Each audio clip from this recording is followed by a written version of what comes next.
How to fix verification failed this Apple ID is not active. Hello everyone, I am Bishaka. Welcome to our channel Create, Login and Delete. Let's get right into the tutorial. Generally, if you enter password or other security questions incorrectly multiple times, then your Apple ID will be automatically locked for security purposes, leading to verification failed. This Apple ID is not active pop-up. In order to fix this, the first method is to reset your Apple ID password. Launch the Settings application and tap on your name banner. Here tap on Sign In and Security.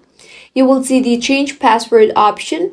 Tap on that and now enter your password and then re-enter your password and tap on Change, and with this your Apple ID password will be changed.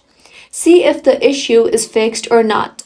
If not, restart your device, as restarting the device fixes majority of issues on your iPhone. Also, check for iOS updates in your software update settings. Tap on General and then on Software Update and make sure your iPhone is updated to the latest version of iOS. The latest version is crucial to maintain optimal performance, and it can also resolve issues on your iPhone. If you find this tutorial helpful, do subscribe to our channel. Thank you for staying with us until the end.